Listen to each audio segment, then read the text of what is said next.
So before we listen to the text, we'll do a little meditation to get into the space. I'll offer everyone a blessing to start with. What is the book you're talking about, Nick? It's called, sorry, In the Buddha's Words by Bhikkhu Bodhi. I've just explained before you come on that he's the Dalai Lama forwards this book. He's acknowledged as being one of the best translators of Pali, which is this was the language that the Buddha spoke.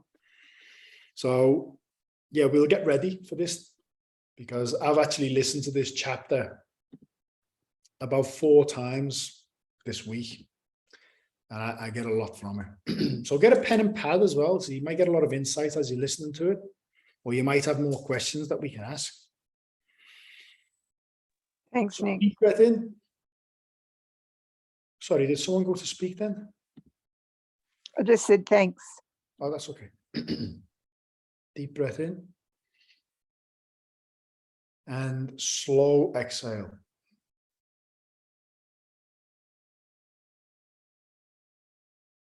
Really empty the lungs.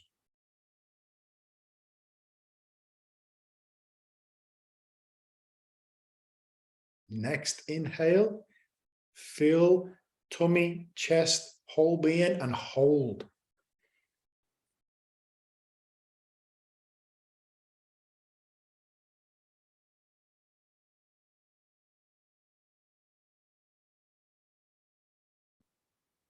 Exhale slow.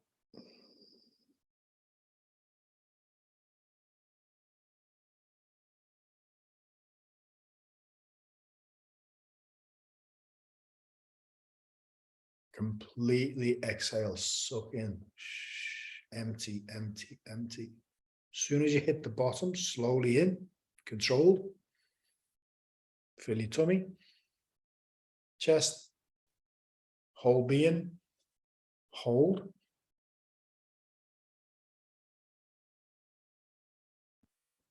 Feel the changes in the body.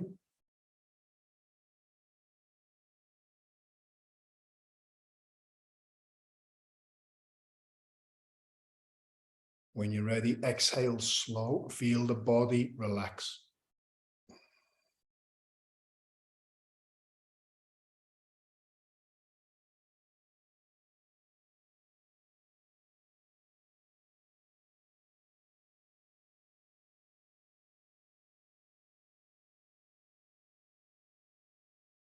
Breathe naturally.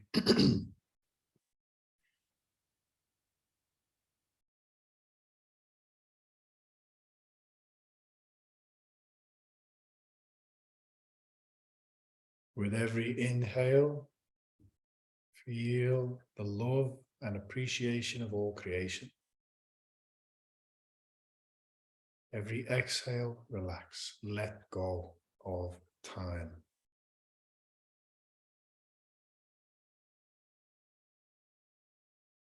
Problems exist in time. Drop them.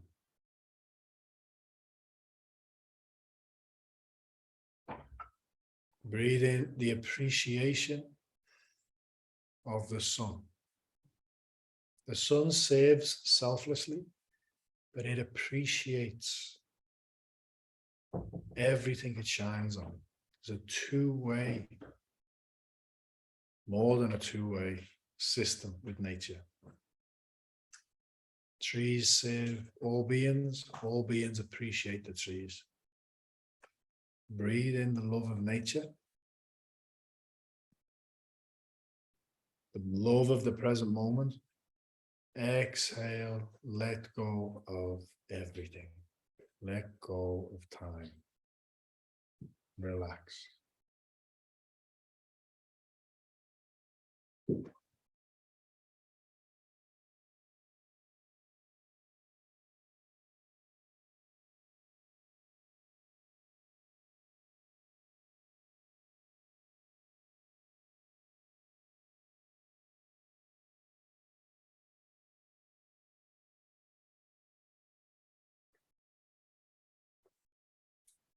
From this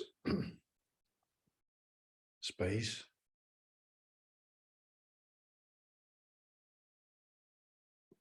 We invoke the soul world. So, dear divine, dear the Tao, they are all Buddhas in the 10 directions, Bodhisattvas, Taoist saints, holy saints, all enlightened souls everywhere. Dear heaven, earth, human beings, and all life. Dear our ancestors, we love you, honor you, appreciate you. Dear the present moment, we love you. Dear every system, organ, cell, DNA, RNA, space of the body, acupuncture point, meridian line,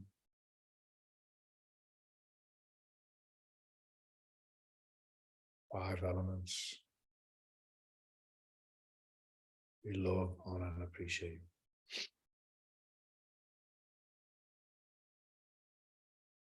Please join us. Please bless this practice. Please listen to the wisdom we're going to share from the Buddha. Please help us to hold on and understand the wisdom so we can nourish our lives, so we can be better servants.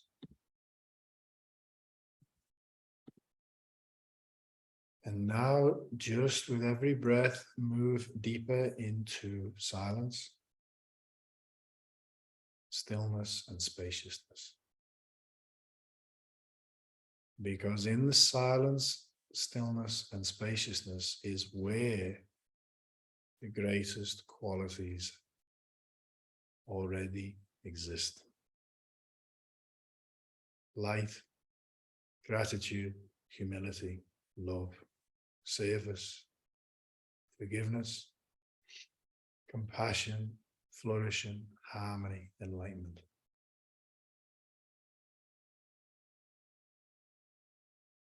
Be still, silent, spacious. And we'll prepare. I'll mute myself. I'll keep my eyes open and see if anyone wants me to pause at any point or wants to ask any questions. But I'll press play now. Chapter 5 The Way to a Fortunate Rebirth. Part 1 The Law of Karma. Verse 1 4 kinds of karma. There are, O monks, these 4 kinds of karma, declared by me after I had realized them for myself by direct knowledge. What for? There is dark karma, with dark results. There is bright karma, with bright results. There is karma that is dark and bright, with dark and bright results. There is karma that is neither dark nor bright, with neither dark nor bright results, which leads to the destruction of karma. And what, monks, is dark karma with dark results? Here, monks, someone generates an afflictive volitional formation of body, speech, or mind. Having done so, he is reborn in an afflictive world. When he is reborn in an afflictive world, afflictive contacts touch him. Being touched by afflictive contacts, he experiences an afflictive feeling, extremely painful, as, for example, the beings in hell experience. This is called dark karma with dark results. And what, monks, is bright karma with bright results? Here, monks, someone generates a non-afflictive volitional formation of body, speech, or mind. Having done so, he is reborn in a non-afflictive world. When he is reborn in a non-afflictive world, non-afflictive contacts touch him. Being touched by non-afflictive contacts, he experiences a non-afflictive feeling, extremely pleasant, as for example the devas of refulgent glory experience. This is called bright karma with bright results. And what, monks, is dark and bright karma with dark and bright results? Here, monks, someone generates both an afflictive volitional formation of body, speech, or mind, and a non-afflictive volitional formation of body, speech, or mind. Having done so, he is reborn in a world that is both afflictive and non-afflictive. When he is reborn in such a world, both afflictive and non-afflictive contacts touch him. Being touched by such contacts, he experiences both an afflictive feeling and a non-afflictive feeling, a mixture and conglomeration of pleasure and pain. As, for example, human beings and some devas and some beings in the lower world experience. This is called dark and bright karma, with dark and bright results. And what, monks, is karma that is neither dark nor bright, with neither dark nor bright results, which leads to the destruction of karma, the volition to abandon this dark karma with dark results, and to abandon the bright karma with bright results, and to abandon the dark and bright karma with dark and bright results. This is called the karma that is neither dark nor bright, with neither dark nor bright results, which leads to the destruction of karma. These, monks, are the 4 kinds of karma declared by me after I had realized them for myself by direct knowledge. Anguttara Nikaya 4, 232. 2. 230 through 232. Verse 2. Why beings fare as they do after death? 1. Thus have I heard. On one occasion the Blessed One was wandering by stages in the Kosalan country with a large sangha of monks, and eventually he arrived at a Kosalan Brahmin village named Sala. 2. The Brahmin householders of Sala heard. It is said that the ascetic Gotama, the Sakyan son who went forth from a Sakyan clan, has been wandering in the Kosalan country with a large sangha of monks and has come to Sala. Now a good report of Master Gotama has been circulating thus, that Blessed One is an arahant, as in text 3.2, that is perfectly complete and purified. Now it is good to see such arahants. 3. Then the Brahmin householders of Sala went to the Blessed One. Some paid homage to him and sat down to one side. Some exchanged greetings with him and, after their greetings and cordial talk, sat down to one side. Some saluted him reverentially and sat down to one side. Some remained silent and sat down to one side. 4. When they were seated, they said to the Blessed One, Master Gotama, what is the cause and condition why some beings here, on the breakup of the body, after death, are reborn in a state of misery, in a bad destination, in the lower world, in hell? And what is the cause and condition why some beings here, on the breakup of the body, after death, are reborn in a good destination, in a heavenly world? 5. Householders, it is by reason of unrighteous conduct, conduct not in accordance with the Dhamma, that some beings here, on the breakup of the body, after death, are reborn in a state of misery, in a bad destination, in the lower world, in hell. It is by reason of righteous conduct, conduct in accordance with the Dhamma, that some beings here, on the breakup of the body, after death, are reborn in a good destination, in a heavenly world. 6. We do not understand the detailed meaning of Master Gotama's statement, which he has spoken in brief without expounding the detailed meaning. It would be good if Master Gotama would teach us the Dhamma, so that we might understand the detailed meaning of his statement. Then, householders, listen and attend closely to what I shall say. Yes, Venerable Sir, they replied. The Blessed One said this. 7.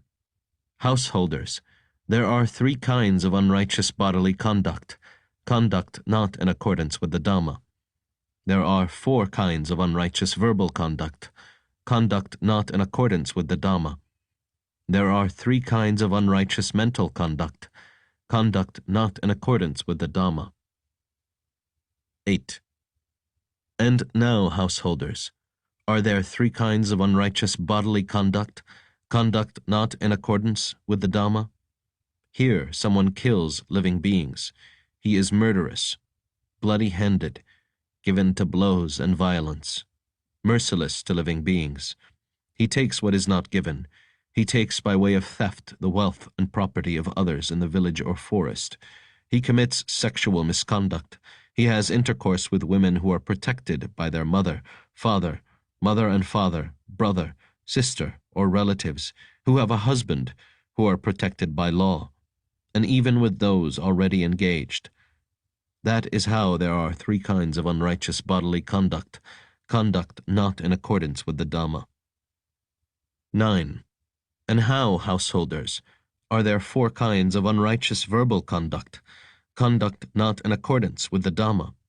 Here someone speaks falsehood when summoned to a court, or to a meeting, or to his relative's presence, or to his guild, or to the royal family's presence, and questioned as a witness thus, "So, good man, tell what you know."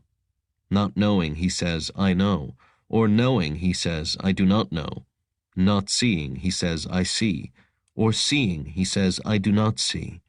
In full awareness, he speaks falsehood for his own ends, or for another's ends, or for some trifling worldly end. He speaks maliciously. He repeats elsewhere what he has heard here, in order to divide those people from these, or he repeats to these people what he has heard elsewhere, in order to divide these people from those. Thus, he is one who divides those who are united, a creator of divisions, who enjoys discord, rejoices in discord, delights in discord, a speaker of words that create discord. He speaks harshly.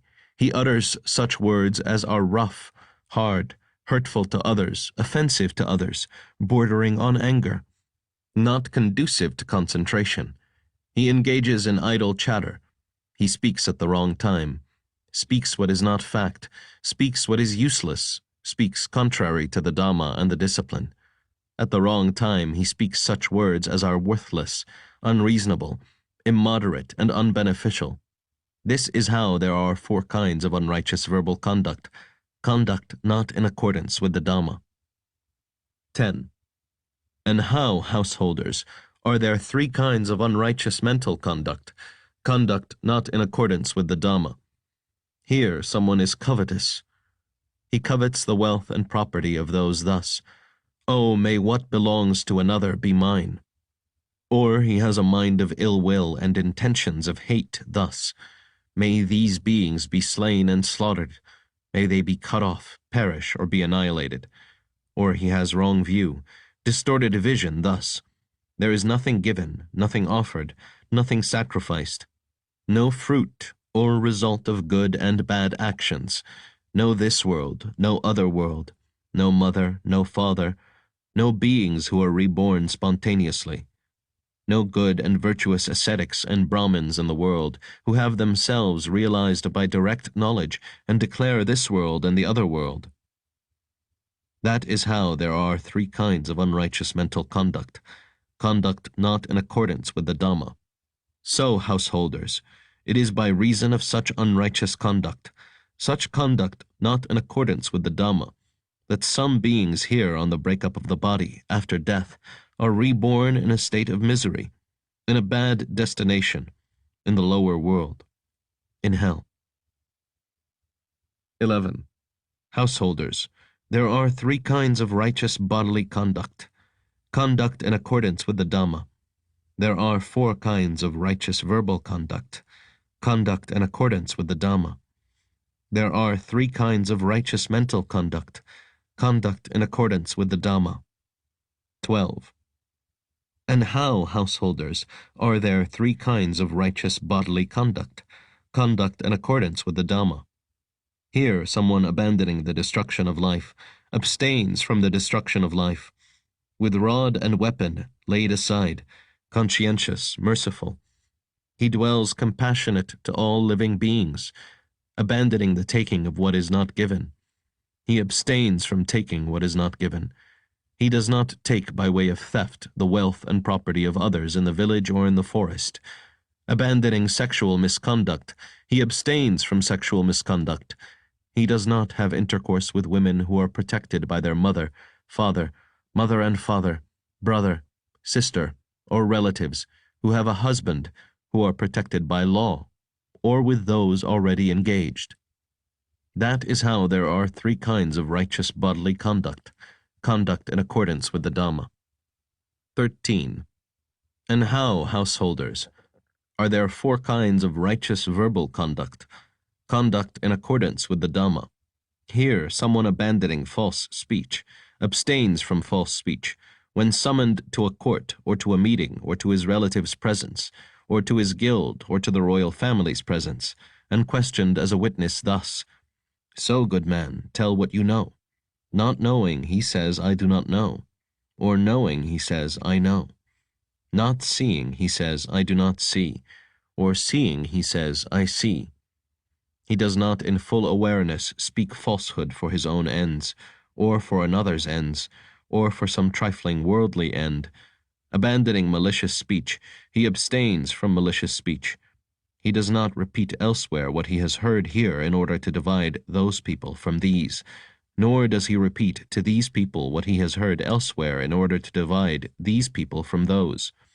Thus, he is one who reunites those who are divided, a promoter of friendships, who enjoys concord, rejoices in concord, delights in concord, a speaker of words that promote concord.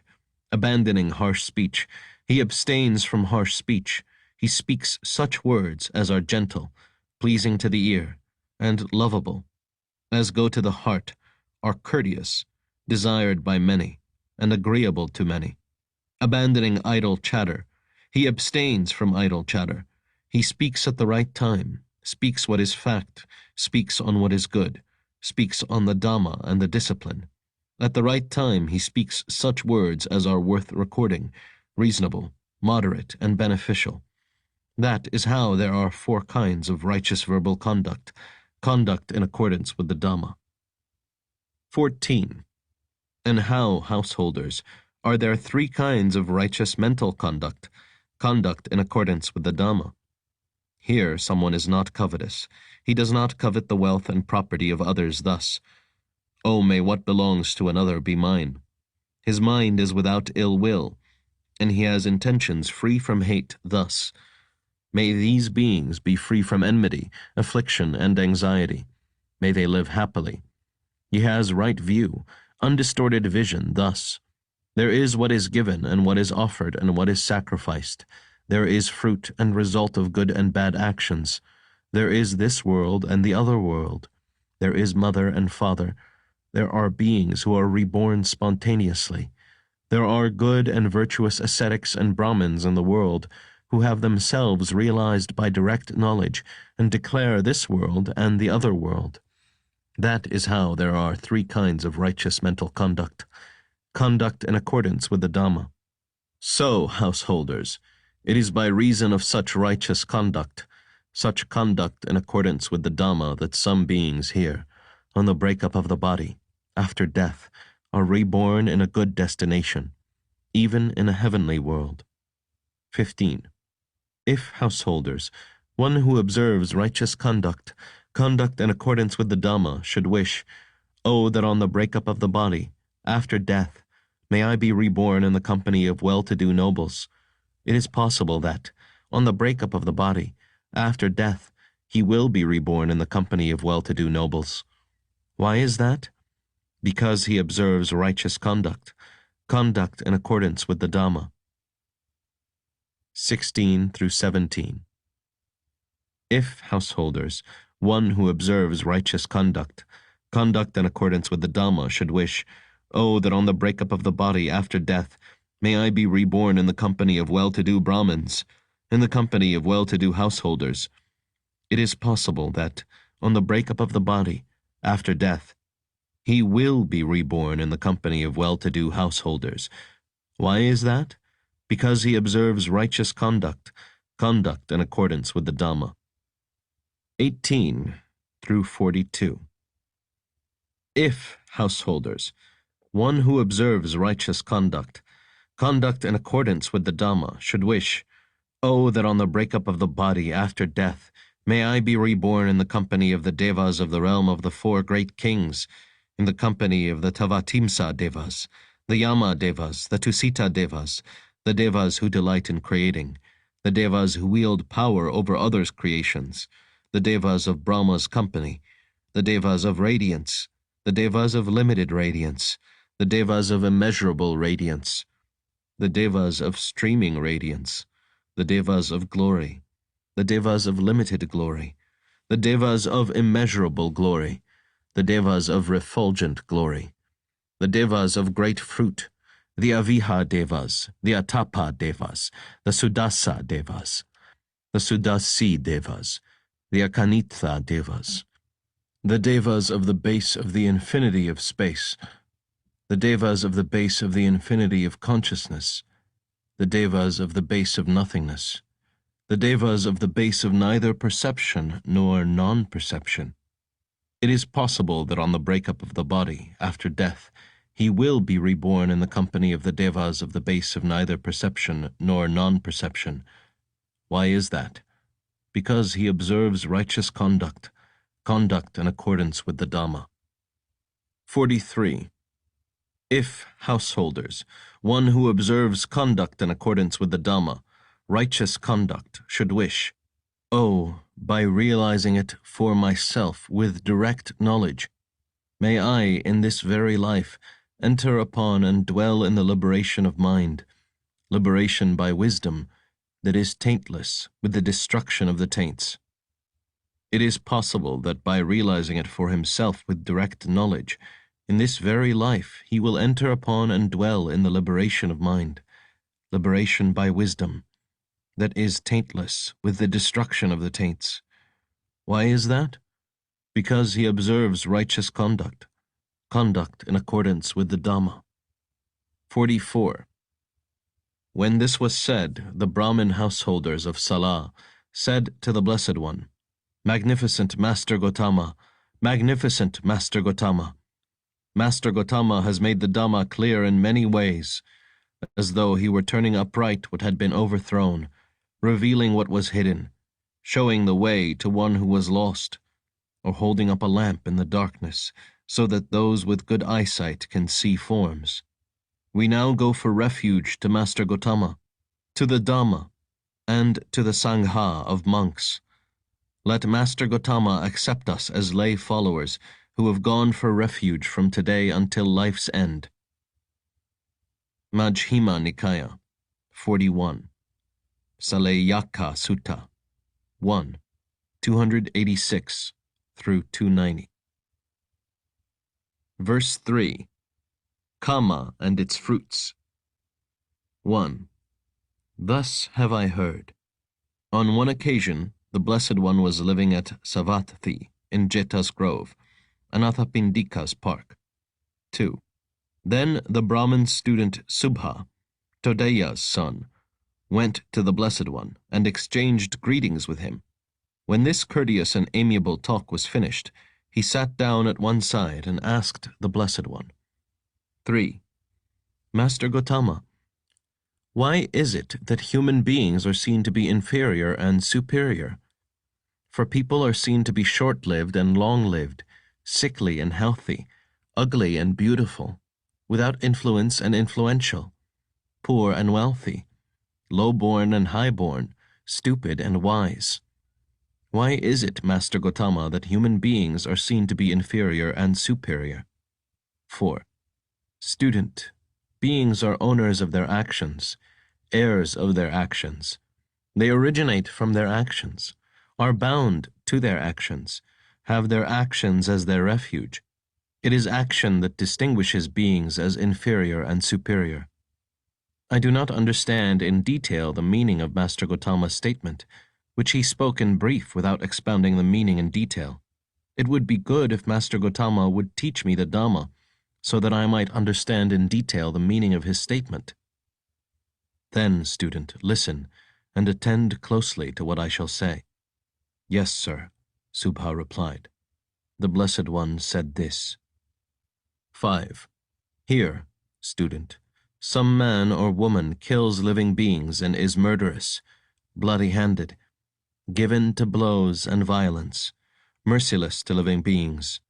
Because of performing and undertaking such action, on the breakup of the body after death, he is reborn in a state of misery, in a bad destination, in the lower world, in hell. But if on the breakup of the body after death, he is not reborn in a state of misery, in a bad destination, in the lower world, in hell, but instead comes back to the human state, then wherever he is reborn, he is short-lived.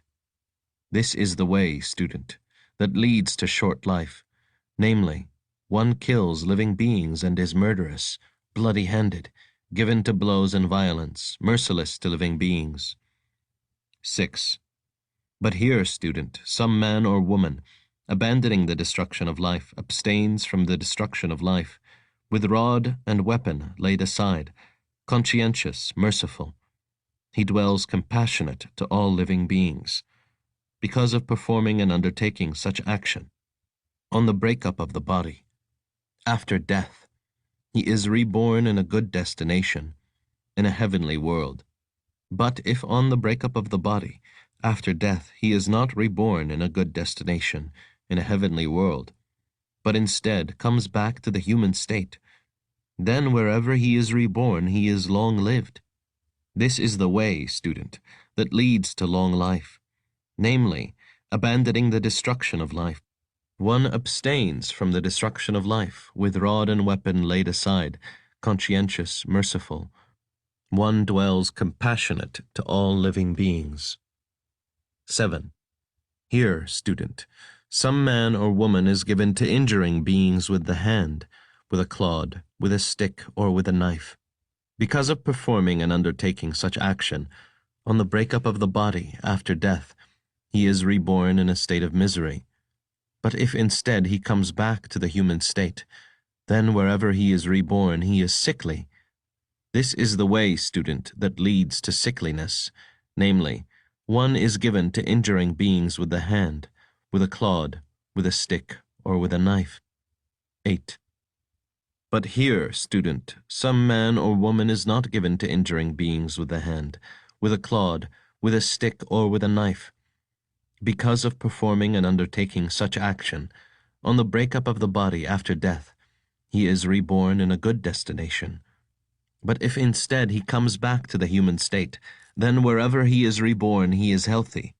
This is the way, student, that leads to health, namely, one is not given to injuring beings with the hand, with a clod, with a stick, or with a knife.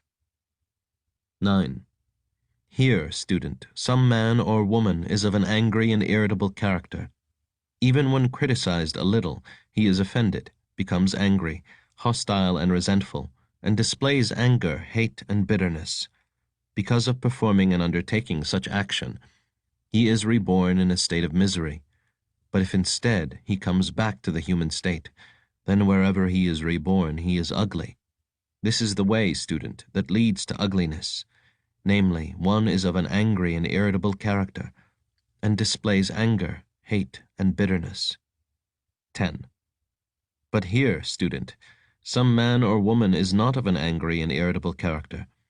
Even when criticized a little, he is not offended, does not become angry, hostile, and resentful, and does not display anger, hate, and bitterness.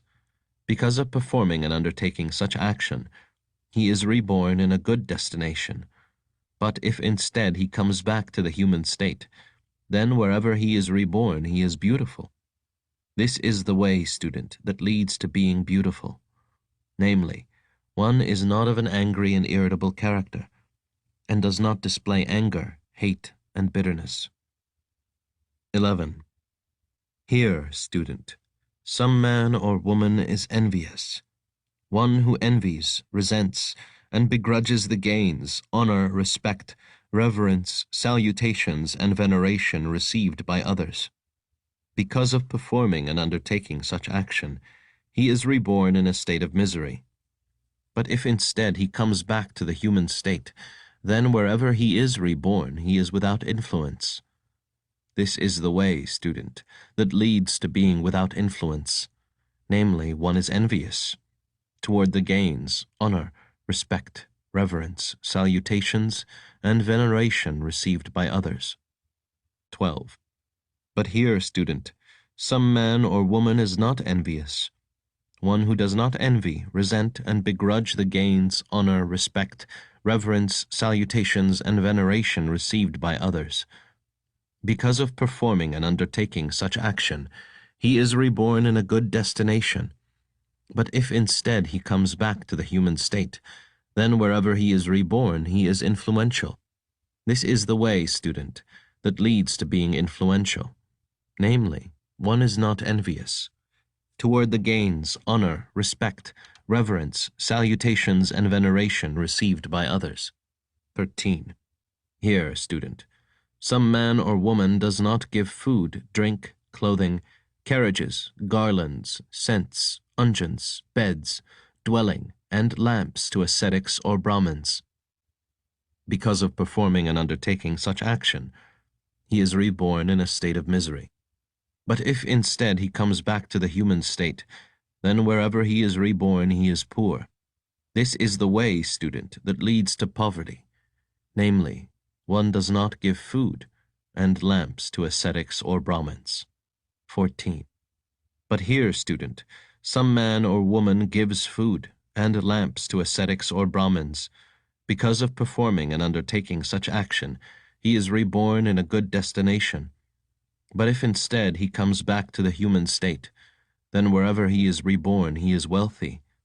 This is the way, student, that leads to wealth.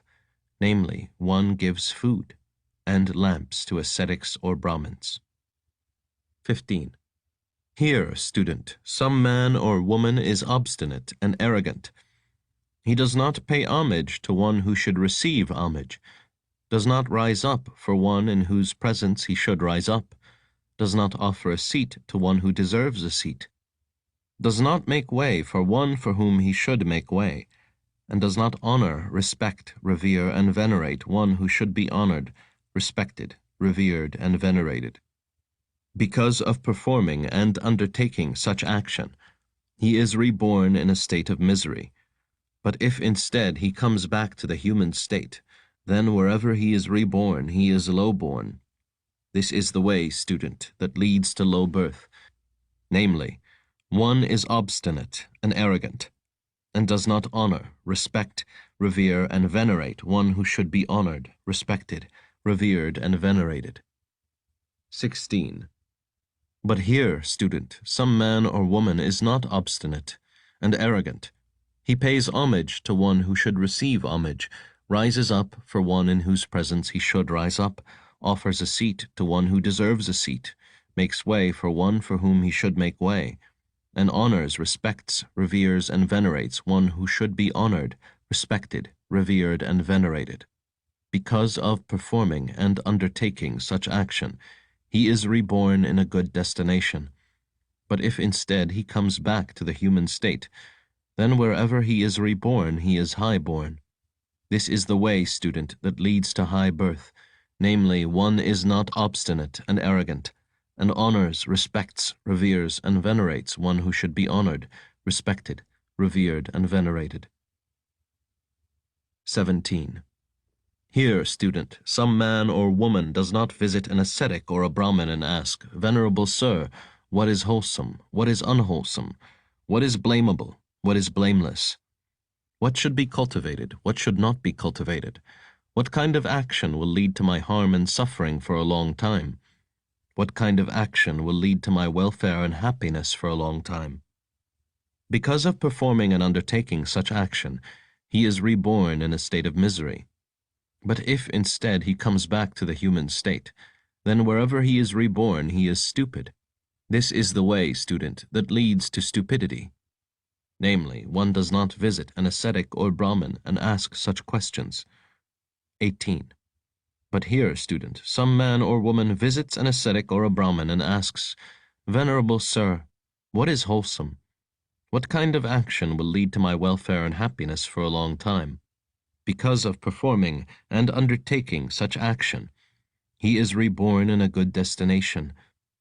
But if instead he comes back to the human state, then wherever he is reborn, he is wise. This is the way, student, that leads to wisdom. Namely, one visits an ascetic or Brahmin and asks such questions. 19. Thus, student, the way that leads to short life makes people short-lived. The way that leads to long life makes people long-lived.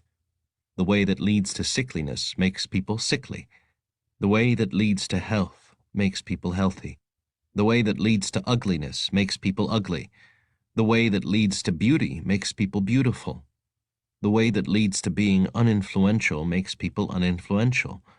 The way that leads to being influential makes people influential.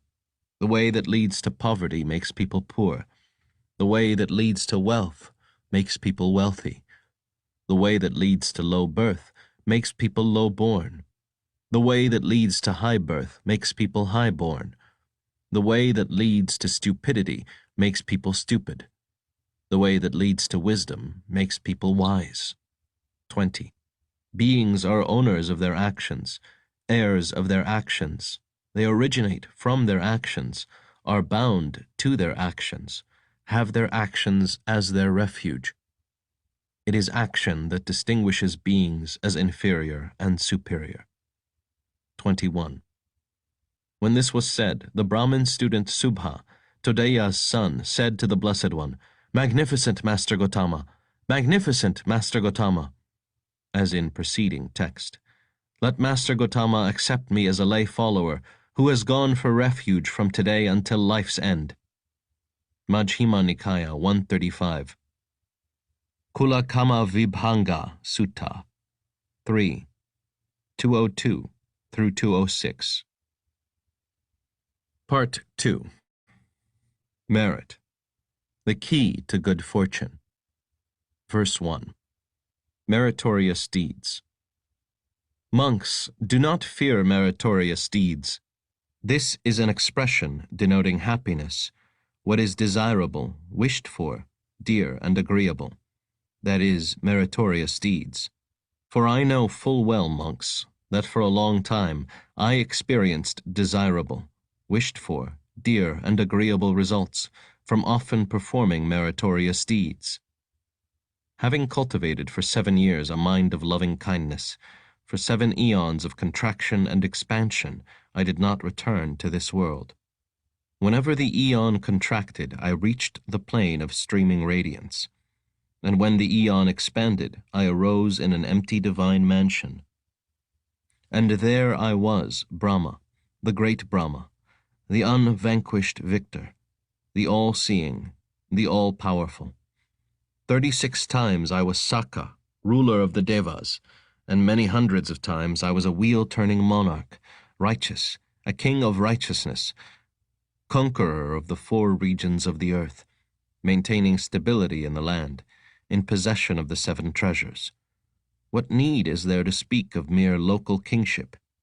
It occurred to me, monks, to wonder, of what kind of deed of mine is this the fruit? Of what deeds ripening am I now of such great accomplishment and power?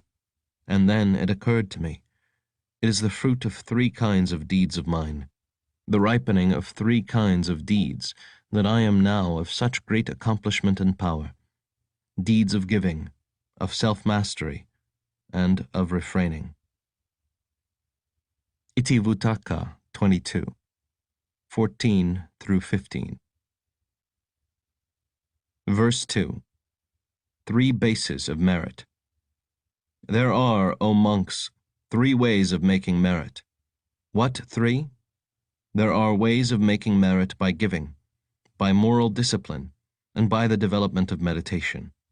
There is a person who has practiced the making of merit by giving only to a limited degree, and likewise, to a limited degree, he has practiced the making of merit by moral discipline, but he has not undertaken the making of merit by meditation. With the breakup of the body after death, he will be reborn among humans in an unfavorable condition.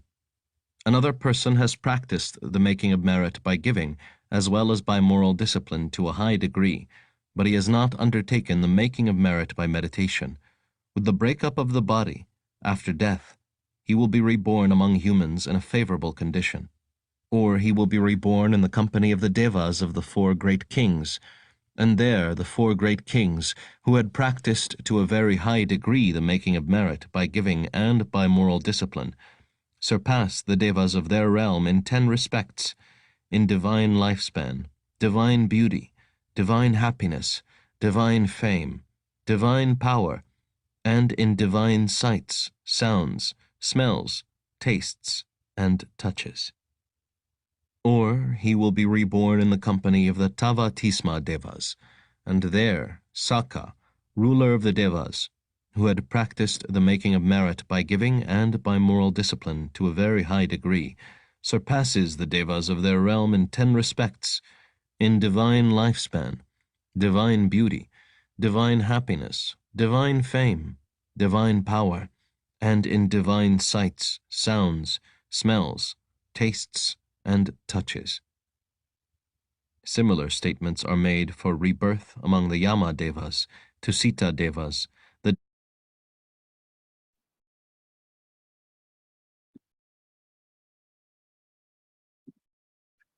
Okay, so that chapter goes still another half an hour left.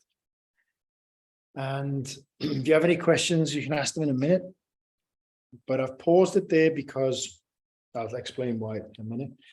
The beginning of that chapter is there's like a commentary on the chapter, like an introduction. And that's awesome as well, but it would have just been too long for tonight. But we can do this if you guys want. We can do this over a few weeks. But he's fundamentally in the introduction says that through action of body, speech, and mind of countless beings, there is countless realms. They're actually not countless realms. There might be realms within realms, but the Buddha doesn't talk about countless realms. He talks about, I think there's 6 heavenly realms and six hells, I think. But basically, some of them are desire realms. Some of them are, hot hells, cold hells, things like this, formless realms. And basically our actions, they exist so that our actions we take will ripen us in an environment conducive to our actions. So, and the introduction, you get a lot more than what I've just said from that. But what I wanted to emphasize of what I've got from what we've just listened to before, you guys can ask any questions. But fundamentally, it's very simple. That's what I like about it. So in Tibetan Buddhism, they say that even if your life depends on you telling a lie, you tell the truth. Because telling the truth in that situation is the most virtuous thing you can do. If you read a book called Living with Tibetan Masters, I think it is, or it's Swami Rama's book. If you ever read Swami Rama's book, he tells a cool story of a guy who was very wealthy in India, and he met a guru, and the guru said to him, just only speak the truth for a month. So in that month, he only spoke the truth, and he lost his family, his business, and ends up in court in like the space of 2 weeks. When he's in court, the judge, when he gets his chance to share, he says to the judge, I'm going to speak nothing but the truth, even if it means me going to prison forever. I've met a guru. The guru's asked me to only speak the truth. Since I've been speaking the truth in 2 weeks' time, I've lost my family, my job, I ended up here, blah, blah, blah. And the judge pulled him to one side and said, who's your guru? And he said, my guru is, and it was Swami Rama's guru. And he said, that guru is my guru too. He said, I'm going to let you go. Keep on this path. So even in that environment, he was prepared to go to prison. But he told the truth, and it worked for him because he's working with nature. This is the power of the truth, because in that book, he says, if God is truth, telling the truth is aligning with God. It's just as simple as that. That's a beautiful one sentence secret. That's so simple. Nature tells the truth. Nature is close to God. So you tell the truth, you're close to God. And this goes into as well the power of not exaggerating. When we exaggerate something, we distort reality. The power of saying less. He goes into more in this chapter, but I'll tell you why I'm not going to listen to any more of the chapter in this session. But he goes in this chapter into the power of gratitude. I thought we would have got to it, but we never. And he's basically saying, he's saying to the monks, if you knew what I knew about gratitude, you'd see everything different. You would, if you were dying and you had one piece of food left, you would offer it to someone before yourself. If you understood truly the power of giving, the power of generosity. So the power of saying less is fundamentally important, because when he's talking about creating calm in body, speech, and mind, in speech, it's unwholesome speaking, lying, speaking when it's not necessary. When you know the truth, you say it's not the truth. When you say you saw it when you didn't, or you said you didn't see it when you did, so on and so forth. Taking life leads to a hell rebirth, or the causes and conditions in a human life means you'll die early. Making people healthy, prolonging life, you'll prolong life. You make people sick, you'll get sick. If your causes conditions bring you back into a human life. But in Buddhism, it's a very fine line. Even Master Shah says this to his students. He doesn't say this in the open public. So I share a lot with you guys. But he even says, my students need to be careful. We've got one foot in heaven, but we've all of his students, we've still got one foot in hell. We can all get lost very easy.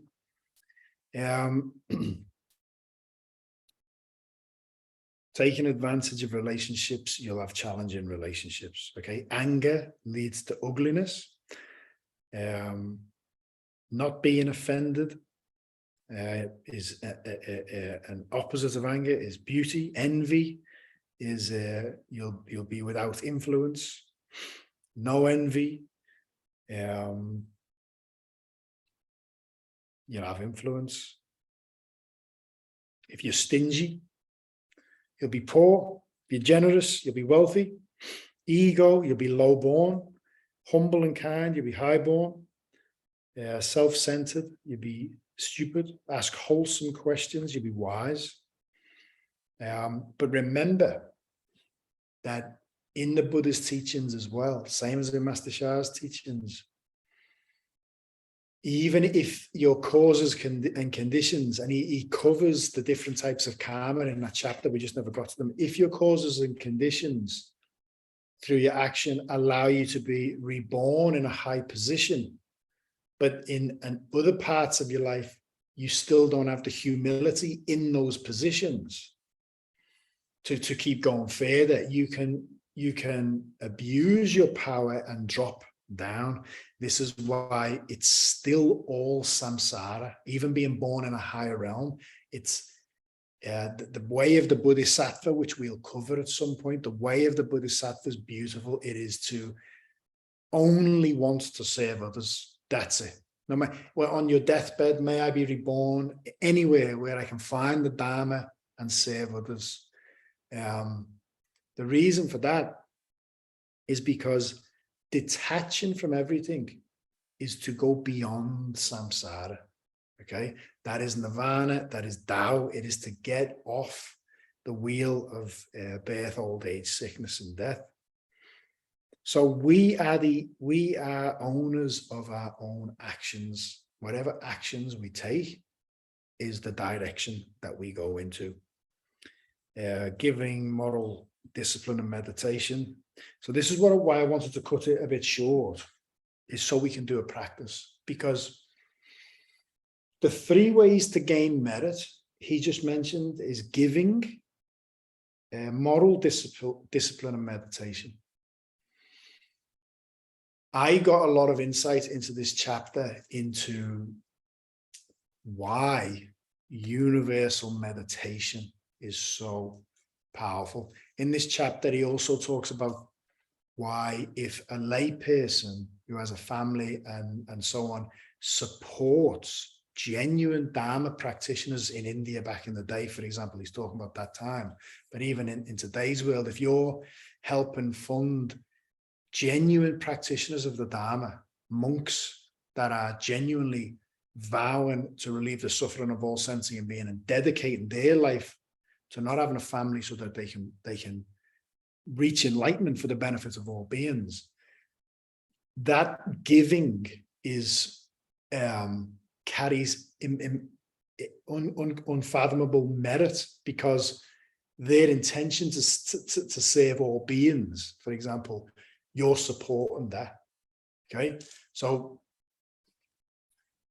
that's why in Buddhism as well, if you're a monk and you are living a monastic life and you are eating the food that is donated to the temple, but you're half-hearted, you're not dedicated to the Dharma, the karma to that person is the equivalent as if they've stole that food from the temple. This is how serious it is.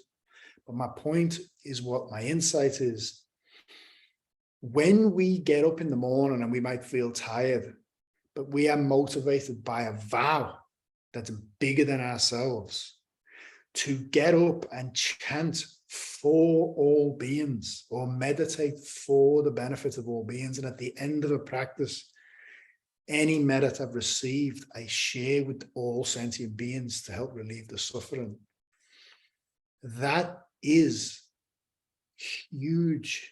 Now, if we do that with the intention of, if I do this, I'm going to get so much virtue, then there's conditions on it. You've lost the virtue. It's about cultivating selflessness, truly using this existence for the benefit of all beings, and sharing our merit with all beings, and chanting love, peace, harmony, let's say, for all beings, chanting any mantra or just the intention of serving all sentient beings. This is a huge offering. This is true generosity, true service. This is moral discipline.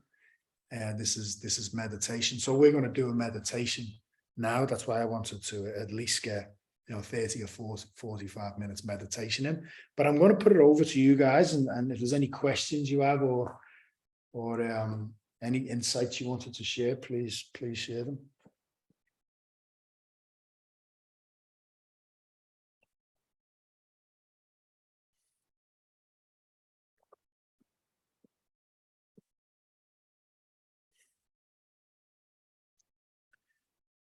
Did anybody not enjoy it, not resonate with it?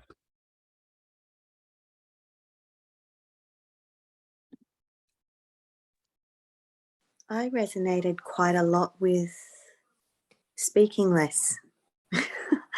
And I think that's why I've had trouble with my voice. It's actually, for me, it's been about guidance towards speaking in silence and with my heart, and more with presence, and being more mindful of all of my thoughts, my words and my actions. So it seems really appropriate that I, breathed in tonight. So thank you. No, thank you. Nice. Thanks for sharing. Anyone else? Was everyone cool with where we're at so far with that? I actually like it when you give the summary. I get a lot out of your summaries of because I found that quite overwhelming. Yeah. But I did love the power of giving, and the moral discipline and the meditation, because I think when people truly give and they're doing it, being in service, it's incredible what you get out of that. but you don't experience that unless you're actually doing it. And then you want to do more. And I think we all need moral discipline.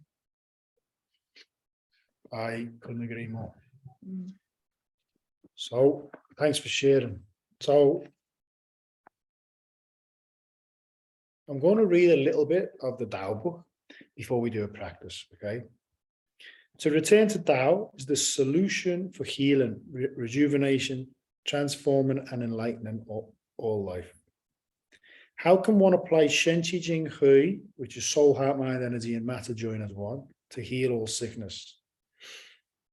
This is the way to do it, by applying the 4 power techniques. So I'll just skip to this bit. There's an ancient saying, where golden light shines, all sicknesses are removed. My new teaching is that the fastest way to heal is to sing or chant all the time. Remember, disasters come from our speech. This is a secret with the 5th chakra. The Da is Da Fu Wu, which is greater service. Disasters come from speech, okay? So this is why this mantra never leaves the lips, either silently or aloud. Every moment of singing or chanting is healing and transforming. The more you sing or chant, the faster you could heal. Shen Qi Jing Hui is a mantra.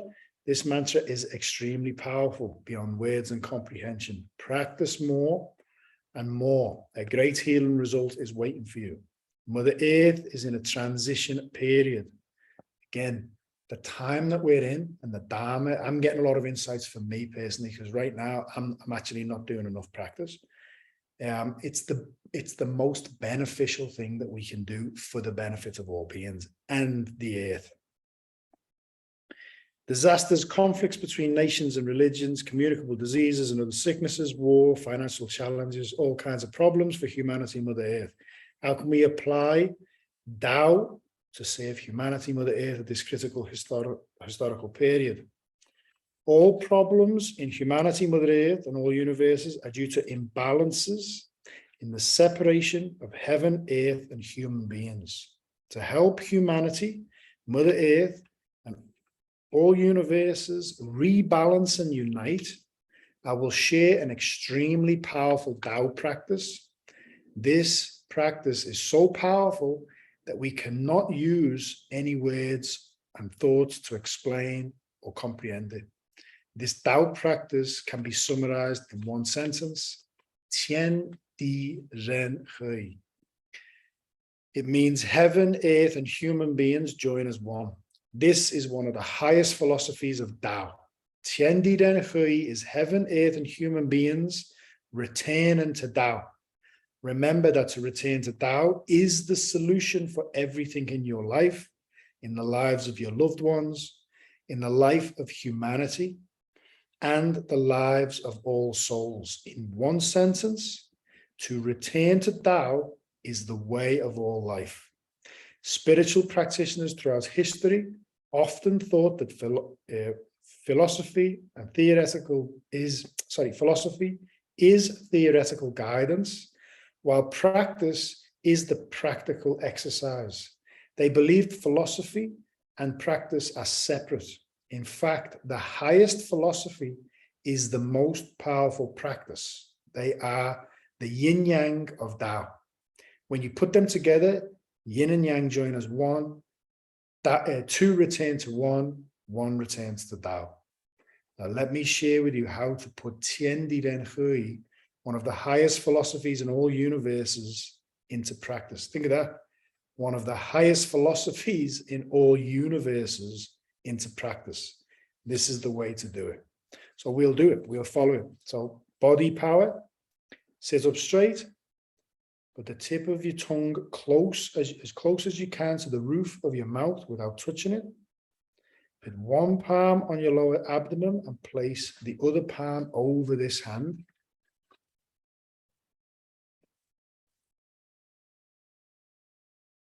So I'm just saving this page for when we go back to it.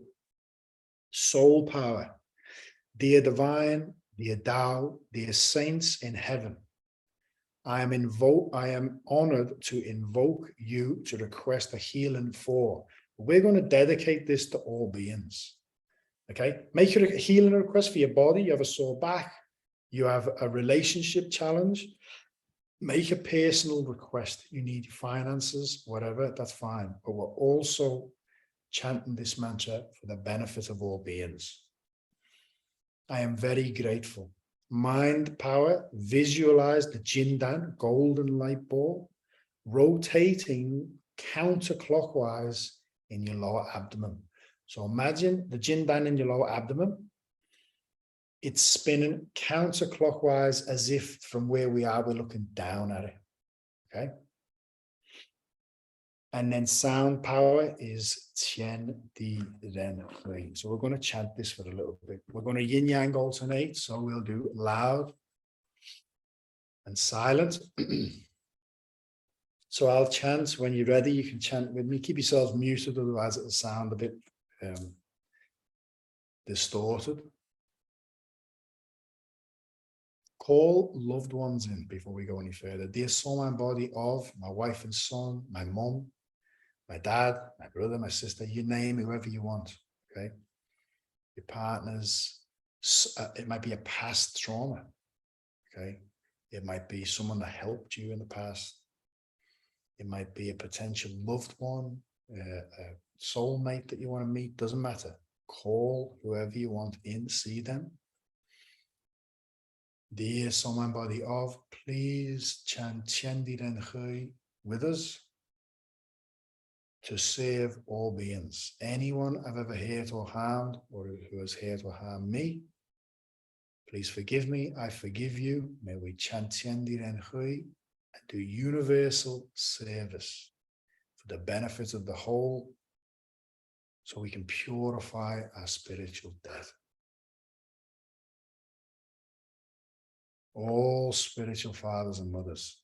Master Sha also says, I don't know whether it's in Tao 1 or Tao 2, he says, just chanting this mantra, you will have many high-level saints, Taoist saints, just come behind you and chant with you. Even if you're in the middle of the city center, you're chanting, they'll come because of the power of the mantra. So we'll chant, Tian Di Ren Hui, Tian Di Ren Hui, Tian Di Ren Hui, Tian Di Ren Hui, Tian Di Ren Hui, Tian Di Ren Hui, Tian Di Ren Hui, Tian Di Ren Hui, Tian Di Ren Hui, Tian Di Ren Hui, Tian Di Ren Hui, Tian Di Ren Hui, Tian Di Ren Hui, Tian Di Ren Hui, Tian Di Ren Hui, Tian Di Ren Hui. Silently. Feel Tian Di Ren in the body joining as one.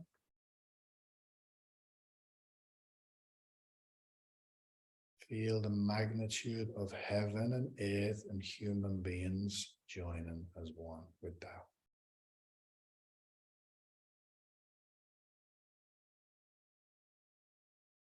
Feel the body relax.